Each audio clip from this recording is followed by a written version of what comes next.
அந்த சந்திப்பில் நாங்கள் பேசிக்கொண்டவை அதிகமில்லை. அதுக்கப்புறம் நான் திருப்பி 3-4 இடங்களில் நான் சந்திச்சிருக்கிறேன். என்ன இப்படி ஒரு தன்னுடைய இந்த நூலுக்கு என்னை பேசுவதற்கு நண்பர் அமர்தாஸ் என்னை அழைத்த போது உண்மையிலே ஆச்சரியப்பட்டேன். உண்மையில் இது ஒரு பாக்கியம், எனக்கு கிடைத்த ஒரு வரம். இது மிகவும் உணர்வுகளோடு சம்பந்தப்பட்ட விடயம். நான் 1992ஆம் ஆண்டு ஜெர்மனிக்கு வந்தேன். அக்டோபர் மாதம் 93ஆம் ஆண்டு சிங்லஸ் லிஸ்ட் என்று சொல்லி ஒரு ஸ்டீஃபன் ஸ்பீல்பர்க், ஒரு அமெரிக்க இயக்குனரின் திரைப்படம். எனக்கு ஜெர்மன் மொழி தெரியாது, ஆனால் ஸ்டீஃபன் ஸ்பீல்பர்க் இந்த ஈடி போன்ற பல படங்கள் நான் முந்தி பார்த்துருக்கேன் இலங்கைக்கு ஜெர்மனிக்கு வர முன்னே.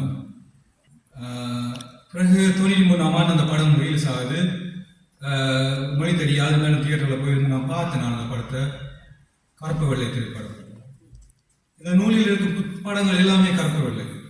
கருப்பு வெள்ளை கருப்பு வெள்ளை என்றால் 2 கலர் அல்ல. கருப்பு வெள்ளை என்பது சாம்பல். சாம்பல் நிறம் துயரத்தின் நிறம். ஜெர்மன் மொழியிலே கிரௌ என்பார்கள், கிரௌசா, துன்பத்தை சொல்லும் அது நிறம். அந்த நிறம் எங்களுடைய தமிழ் இலக்கியங்களுக்குள்ளும் இந்த சாம்பல் துன்பத்தையே சொல்லுகிறது. அடிப்படையிலே சாம்பலுக்குள்ளே அந்த பூனை படுத்திருந்தது என்று ஒரு ஏழையின் வீட்டை வர்ணிப்பார்கள். புகைப்படம், திரைப்படம் என்பது, அதுவும் யுத்தகால திரைப்படம், ஒளிப்படங்கள் என்பது ஒரு துன்பத்தை புகைப்படம் எடுப்பது. ஒருவன் வருந்தி கொண்டிருக்கும் போது, துன்பத்திலே குற்றுயிரும் குறையுயிராய் வதைப்பட்டுக் கொண்டிருக்கும் பொழுது அதை புகைப்படம் எடுப்பது, அதை படம் எடுப்பது என்பது இலகுவான காரியம் அல்ல. அதற்கு ஒரு மன தைரியம் வேண்டும். அமர்தாஸை இந்த விதத்திலே நான் மெச்சுகிறேன். என்னை அவர் இதுக்கு அழைத்ததுக்கு நான் என்ன காரணம் என்று கேட்டபோது, எனக்கு நானும் ஒரு கேமராவோட தெரிகிற ஒரு மனிதன் தான். ஆனால் யுத்தகால படங்கள் அது வேற விதம். நான் நினைக்கிறேன் 1836 தான் கேமராக்கள் கண்டுபிடிக்கப்பட்டது. 1836 அல்லது 26 ஆண்டுல இன்னும் குழப்பம் இருக்குது. ஆனால் 1856 கிரீமியம் வார், ஸ்பானிஷ் சிவில் வார் புகைப்படங்களாக எடுக்கப்பட்டது. எங்களுடைய ஆணையருடைய சுத்தத்தை பிரான்சில் இருக்கும் நோர்மாண்டி டி-டே என்று சொல்வார்கள். நேச நாட்டு படைகள் நோர்மாண்டியில் இறங்கி ஜெர்மன் படைகளுக்கு எதிராக ஒரு யுத்தத்தை நடத்தியது. அந்த யுத்தத்தையும் ஆணையரவு படை இறக்கத்தையும் ஒப்பிடுவார்கள் தமிழர்கள். ஒப்பிடுவதற்கு என்ன ஆதாரம் இருக்கின்றது? புகைப்படங்கள். இந்த படங்கள், நான் முதலிலே சொன்னேன், சிங்லஸ் லிஸ்ட் என்ற ஒரு கருப்பு வெள்ளை திரைப்படம், அது படமாக ஆக்கப்பட்டது. ஒரு படமாக ஆக்கப்படுவது என்பது சேர்க்க நடிக்கப்பட்டு செட்கள் எல்லாம் உருவாக்கப்பட்டு எடுக்கப்பட்டது. அதற்கு எது ஆதாரம், எது ஆவணம், எதை வைத்து இந்த படங்கள் எடுக்கப்பட்டது? அந்த படம் எடுப்பதற்கு அது பல ஆஸ்கார் விருதுகள் எல்லாம் கிடைக்கும். அந்த படம் எடுப்பதற்கு எது ஆதாரம் இருக்கிறது? 2வது உலக யுத்தத்திலே எடுக்கப்பட்ட புகைப்படங்கள். அந்த புகைப்படங்கள் தான் அந்த படத்தை தயாரிப்பதற்கு முழுக்க ஆதாரம். இப்பொழுது இந்த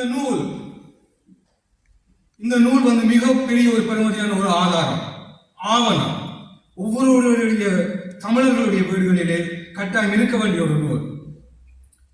இந்த நூலை இவர் எனக்கு அனுப்பிய போது, இந்த நூலை ஒவ்வொன்றாக ஒவ்வொரு பக்கத்துக்கும் அவசரப்படாமல் ஆறுதலாக ஒவ்வொரு கணங்களையும் நீங்கள் அனுபவித்து ஒரு அந்த ஊரிலே இருப்பவனாக, அந்த மண்ணிலே நீங்கள் துன்பப்படுவனாக, அந்த உணர்வுகளோடு இதை பார்க்க வேண்டும். ஒவ்வொரு பக்கங்களும் ஒரு கதை சொல்லும். ஒரு படம் 1000 வார்த்தைகளுக்கு சமம் என்பார்கள். 400 பக்கங்களில் இருக்கும் இத்தனை படங்களும் எத்தனை 1000 வார்த்தைகளை சொல்லும். ஒவ்வொரு படத்துக்கும் ஒரு கதை இருக்கிறது. இதில் காண்பிக்கப்பட்ட ஒளிப்படத்திலே சில படங்கள் காண்பிக்கப்பட்டது. அந்த படங்களிலே ஒரு பெண் தன்னுடைய வளர்ப்பு குரங்கு குட்டியை விட்டுவிட்டு வரம் பெறாமல், அனாதரவாக விட மனம் இல்லாமல் அந்த குரங்கு குட்டியை தூக்கி கொண்டு அவர் செல்கிறார். ஒரு கதை. அந்த அந்த குரங்கு குட்டிக்கும் அந்த பெண்ணுக்கும் உள்ள கதை, அந்த உறவு, ஆடுகள். அந்த படத்திலே நிறைய நாய்க்குட்டிகள் வருகின்றன. இந்த புத்தகத்திலே வானொலி பெட்டிகளோடு மரங்களிலே குழி விட்டு மரங்களுக்கு கீழே படுத்திருக்கிறார்கள். வானொலி பெட்டி எங்களோடு தொடர்ந்து வந்திருக்கின்றது. இதையெல்லாம் எது எங்களோடு எங்களை எது கைப்பற்றி வைத்திருக்கின்றது? இந்த ஒளிப்படங்கள். சில ஆண்டுகளுக்கு முன்பு, சில ஆண்டுகள் ஒரு 2 வருடம் என்று நினைக்கிறேன்,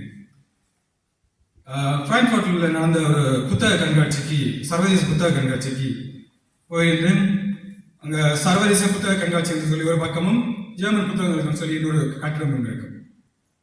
அந்த ஜெர்மன் கட்டிடத்துக்குள்ளே ஒவ்வொரு பத்திரிகை நிறுவனங்கள், பிரசுரங்கள், அதாவது ஃபலாக்னு சொல்வார்கள், பப்ளிஷர்ஸ், அவர்களுக்கு ஒரு பிரிக்கப்பட்ட இடங்கள் இருந்தது. அதிலே alle Orte, die hinter uns liegen, செந்துஜன் Varadaraja என்று சொல்லி எழுதப்பட்டிருந்தது. அந்த புத்தகத்தின் அட்டைப்படத்தில் தமிழ் எழுத்துக்கள் இருந்தது. புத்தகத்தை விரித்து பார்த்தால் நாம் விட்டு சென்ற இடங்களை நோக்கி அந்த புத்தகத்தின் தலையங்கம். அந்த புத்தகம் ஒரு புகைப்படத்தோடு தான் ஆரம்பிக்கின்றது. அவருடைய தந்தை ஜெர்மனிக்கு அகதியாக வரும்பொழுது ஒரு புகைப்படத்தோடு ஜெர்மனிக்கு வருகின்றார். அதிலிருந்து அவர் அந்த கதையை ஆரம்பிக்கின்றார். இந்த படங்கள் எமது வாழ்க்கையோடு பின்னி பிணைந்துள்ளது. நாங்கள் படங்களோடு பயணிக்கின்றோம். இப்பொழுது ஸ்டீவன் ஸ்பீல்பர்க் என்ற அந்த படத்தில் வர ஒரு சின்ன காட்சி உண்டு. முழுக்க முழுக்க கருப்பு வெள்ளை படம். அதிலே ஒரே ஒரு பெண் திடீரென்று நிறத்திலே காண்பிப்பார்கள். சில விளம்பரங்கள், நகை விளம்பரங்கள் பார்த்திருப்பீங்க. முழுக்க கருப்பு வெள்ளியில் இருப்பினும் நகையை மட்டும் தங்கத்தில் விழுங்குற மாதிரியான விளம்பரங்கள் பார்த்திருப்பீங்க. கிட்டத்தட்ட அப்படி நினைச்சு கொள்ளுங்க. அந்த படம் 1.5 மணித்தியால படம், எவ்வளவு ஞாபகம் இல்லை எனக்கு. அந்த படத்துல ஒரே ஒரு சிறுமி மட்டும் அந்த பெற்றோரோடு நடந்து போகிறாள், ஒரு சிவப்பு நிற ஆடை அணிந்தபடி. அந்த அந்த சிவப்பு நிற ஆடை மட்டுமே அந்த தளர். மற்றபடி அந்த படம் முழுக்க முழுக்க பார்ப்பதில்லைதான். 2009ஆம் ஆண்டு அகதிகளாக மக்கள் கூட்டமாக போய்கொண்டிருக்கிறார்கள். ஒரு ரோஸ் கலர் சட்டையோட ஒரு சின்ன பிள்ளை, அவன் குடை, ஒரு சின்ன குடையோடு, அதுவும் ஒரு ரோஸ் கலர் குடை, அதையும் வச்சுக்கொண்டு கையிலோ தாப்பந்த கையை பிடிச்சுக்கொண்டு நடந்து போறான். அந்த காட்சியை நான் தொலைக்காட்சியில் அந்த நேரம் பார்த்தபோது எனக்கு அந்த சின்லெஸ் படத்தில் வந்த அந்த காட்சி ஞாபகம் வந்தது. கடைசியா அந்த படம் முடிகிறதுக்கு ஒரு அரை மணி நேரத்துக்கு முன்னால் பிரேதங்கள் எல்லாத்தையும் போட்டு பெரிய லோரியில கொண்டு போய் ஒரு கிடங்குகளை போடுவாங்க. கிடங்குகளை போட்டு கொளுத்த போறாங்க. அப்ப அந்த பிரேதங்களுக்குள்ள அந்த நிறத்தோட உடைய அந்த குழந்தை, அந்த அந்த நிறம் உள்ள குழந்தை அதுக்குள்ள கிடக்கு. அதான் அந்த 2 இடத்துல அந்த குழந்தை வருது. அந்த உணர்வை காட்டுறது. இவ்வளவு படத்துக்குள்ளே அந்த உணர்வை, அந்த கலர்ல நீங்க கவனிச்சிருப்பீங்க. பிறகு திடீரென்று கடைசியா படம் முடிகிறதுக்கு கொஞ்சம் நேரத்துக்கு முதல் அது ஒரு பிரீதமாக, ஒரு சடலமாக, பிணங்களோடு பிணங்களாக அந்த கிடங்குக்குள்ளே கிடக்கிறது. இப்படி நாங்கள் படங்களையும் இந்த இதுகளோடு நாங்கள் வாழ்ந்து கொண்டிருக்கிறோம். எங்களுடைய இந்த வாழ்க்கை வெறும் படத்துக்குள்ளேயே நாங்கள் கலந்து விடுகிறதா? எங்களுடைய உணர்வுகளை இதை பார்த்துவிட்டு அழுதுவிட்டு கண்ணீரோடு நாங்கள் கலைந்து போவதா? தமிழர்களிலே ஒரு குறைபாடு இருக்கிறது. ஆவணப்படுத்தல் என்பது இல்லவே இல்லை. நம்மிடம் ஆவணப்படுத்தல் என்பது துப்புரவு. இது ஒரு ஆவணம். கேரளாவில் 2018ஆம் ஆண்டு இவரை கூப்பிட்டு கடத்தரங்கு வைத்திருக்கிறார்கள். கோவாவில், இங்கிலாந்தில், சுவிஸ்ல 2 தடவை நடந்திருக்கு. சூரிச்சில் யூனிவர்சிட்டிகளில் நடந்திருக்குது. அயலில் இருக்கிற நாங்கள் ஜெர்மனியில் இன்றைக்கு தான் இந்த சந்தர்ப்பம் உங்களே கிடைச்சிருக்குது. இதோட நாங்கள் நிற்க போறோமா? இதை பார்க்கறதும் இதை வாசிக்கிறதும் கலங்கி போட்டு கண்ணை துடைச்சி போட்டு அப்படியே போக போறோமா? சிந்திக்க வேண்டும். எதையும் நாங்கள் ஆவணப்படுத்த வேண்டும். முயற்சி செய்வோம், ஆவணப்படுத்துவோம். அமிர்தாசை நாங்கள் ஊக்கப்படுத்துவோம். அவருடைய இந்த முயற்சி ஒரு புகைப்பட கலைஞனாக ஆபத்துக்கள் சூழ்ந்த அந்த சூழலுக்குள்ளே தனது உயிரையும் தனது சகோதரர்களை இழந்திருக்கிறார், தனது உறவுகளை இழந்திருக்கிறார். அப்படி இருந்தும் இதை எங்களிடம் கையளித்திருக்கிறார். ஏன் இதை நாங்கள் வாங்கி அல்மாரிகள் மட்டும் வைக்கிறது இல்லை. இது ஜெர்மன் மொழியில் தேவையில்லை. இது படங்கள், படம் 1000 கதைகள் சொல்லும். ஆங்கிலத்தில் எழுதப்பட்டிருக்கிறது. எங்களுடைய நண்பர்களுக்கு காட்டுவோம், அயலவர்களுக்கு காட்டுவோம். இதை நாங்கள் சர்வதேசமயப்படுத்த வேண்டும். உங்களுக்கு தெரியும், நாபாம் கேர்ள் வியட்நாம் போர்ல கிம் அவா என்ற பேர், நாபாம் கேர்ள் என்று சொல்லி எரிஞ்சபடி வியட்நாம் போர்ல வாரா எல்லாம் எரிஞ்சிட்டு இப்பொழுது அமெரிக்காவில் வாழ்ந்து கொண்டிருக்கிறார். ஒரு புகைப்படம் இந்த உலகத்தையே திருப்பி போட்டது. அந்த வியட்நாம் யுத்தத்தையே நிறுத்த வைக்கிறது. ஒரு புகைப்படம்.